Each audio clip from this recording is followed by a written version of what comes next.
This past Sunday, the wider church acknowledged what is known as Reformation Sunday, remembering the day when Martin Luther famously nailed his 95 reasons why the Catholic Church should not be selling indulgences, reminding the institution and its people that we are loved by God not because of what we do or what we give to the church, but because of who God is. That moment sparked the Protestant movement, from which Congregationalism and eventually the United Church of Christ were formed. I think back to when I first started the interview process with the search committee here at Center Church.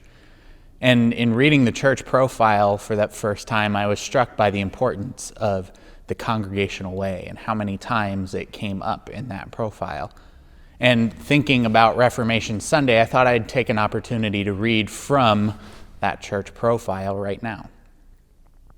It reads, "A long tradition of self-governance, that is, the congregational way, is inherent in our culture. After all, the congregational way and the New England town government were originally one in the same polity. Such is so ingrained to the character of our congregation that until recent years, we've taken it for granted that UCC ministers, as a matter of standard, understand and adhere to the congregational way by nature. In self-discernment, we have come to realize that this is not a given. It is of paramount importance that any serious candidate for the pastor of this congregation must understand this polity. For 75 years, we at Center Church have enjoyed the benefit of stability resulting from having only 3 successive sitting pastors. That long-term stability of the past was in some ways a blessing, but insulated us from the realization that not all ministers are steeped in congregationalism. In the recent 10 years, we have had 3 interims and 2 sitting pastors, one of whom served 4.5 years. Of those 5 recent pastors, not all shared our understanding and commitment to the congregational way. Some leaned more toward the autocratic as opposed to the democratic, and some frictions and polarities developed. Hindsight is a wonderful gift. God endowed creation with free will and the opportunity to learn from choices made, the good and the not so good. God teaches us to not retreat into a comfortable past, but rather to be trustingly firm in faith, quickened in hope, and constant in love. Our congregation's stated wish is to continue in the congregational way." So clearly, this church has been and continues to be rooted in the historic democratic process that is the congregational way. The earliest roots of the congregational way predate the existence of our country. We often think of congregationalism as defined by the voting rights of each member, the power to say yes or to say no or to simply decide. And that right is certainly one expression of the congregational way. But the foundation of congregationalism, the roots from which congregationalism has grown in the recent centuries, starts with the concept of covenant. One of the earliest written covenants in congregationalism history comes from the Salem Covenant of 1629, which reads, "We covenant with the Lord and with one another, and do bind ourselves in the presence of God, to walk together in all his ways, according as he is pleased to reveal himself unto us in his blessed word of truth." These words are no doubt familiar to you all, as an adaptation of these words begins our own written covenant here at Center Church.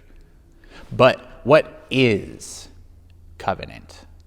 What does it mean to be in covenant with one another? For covenant is not just simply words, but covenant is a state of being. As a Christian congregation, especially one rooted in the history of congregationalism, one of the four strands that brings together the diverse, united Church of Christ. We understand ourselves to be a covenant people. Coming together, this congregating in covenant, is inspired by numerous references in Scripture, particularly God's first covenant with Noah. Ultimately, covenant is meant to orient us towards God, and as Jane Fissler Hoffman writes, places God at the center of us all. And we, like spokes on a wheel, find ourselves inextricably linked to one another in relationships that need endless development and further covenant making. Hoffman is a graduate of my seminary, Eden Seminary. She graduated in 1980 and is a longtime United Church of Christ minister. And these words that I just shared are written in her fantastic reflective book on the topic of covenant. Now, two things stand out to me in her description. The first is the idea that a relationship with God requires relationship with others. As spokes on a wheel with God at the center, we all have an equal share in doing the work of God and keeping that wheel turning. We work together, selflessly, to do God's work. No one spoke is more important than the other.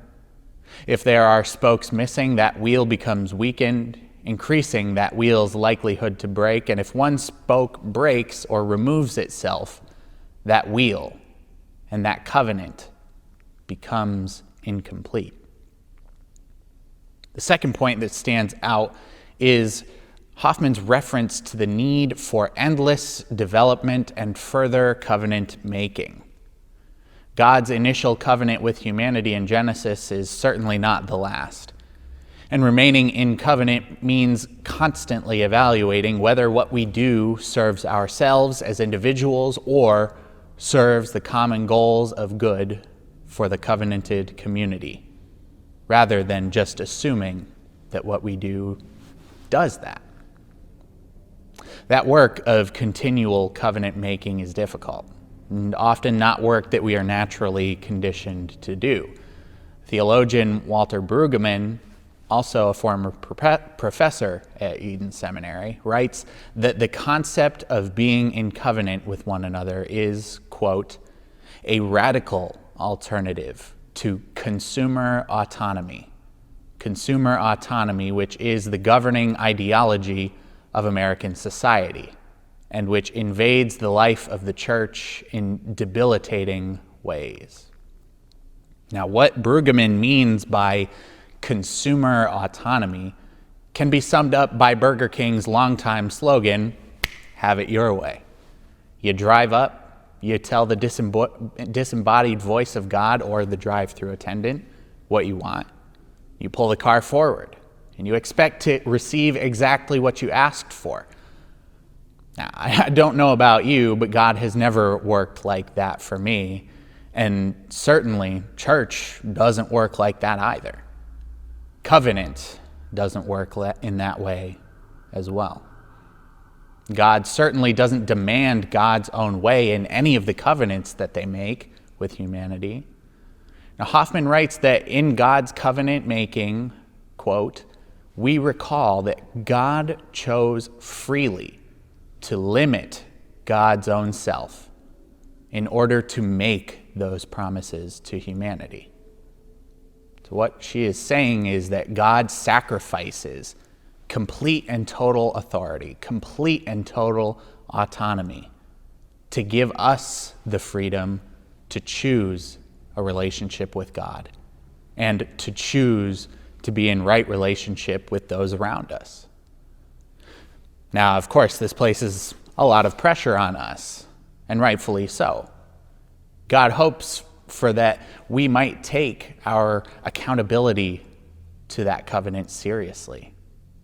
God hopes that we understand that to live in covenant means to yield some of our own power, some of our own control, and some of our own comfort, just like God.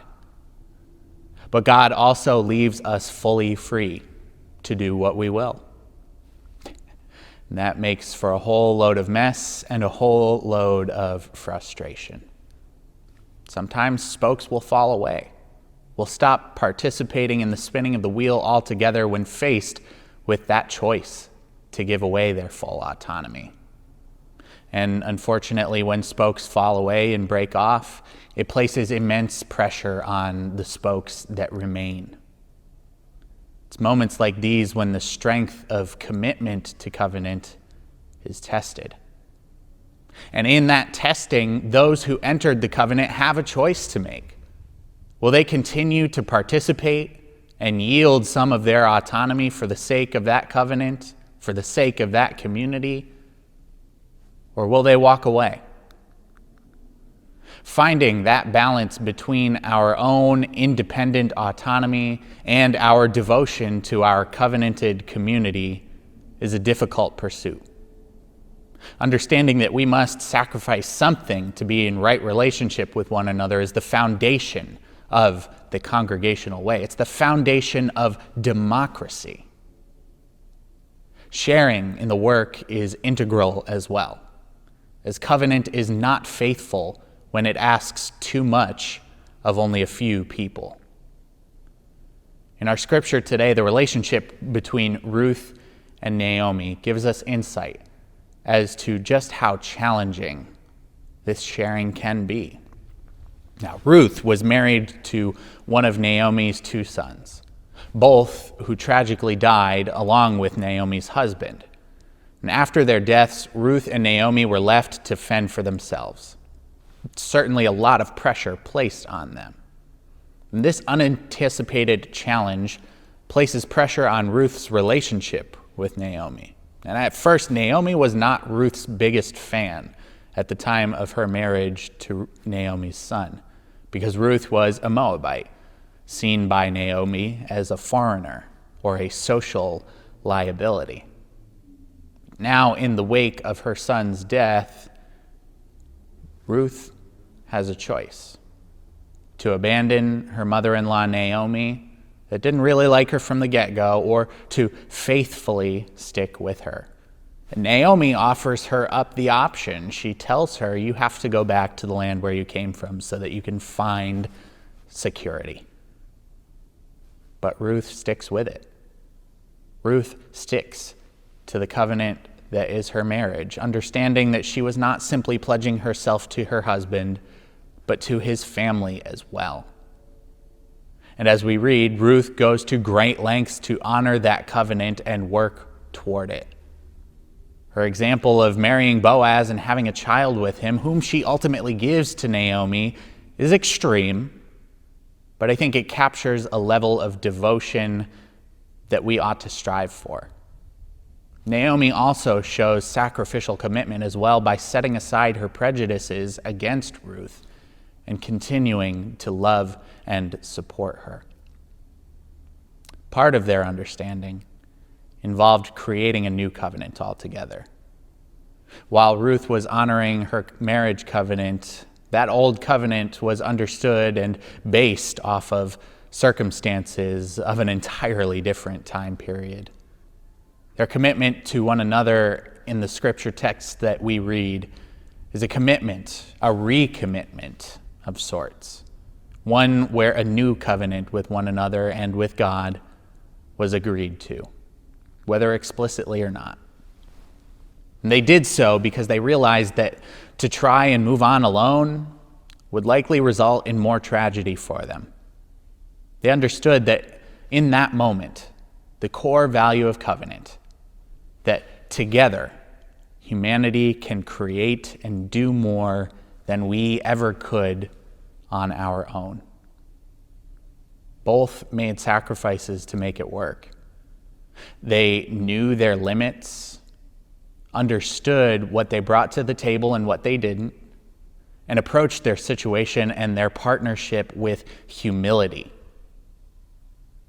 Their circumstances forced them outside their comfort zones, forced them nearly to their breaking points, but they did not break, nor did they abandon one another.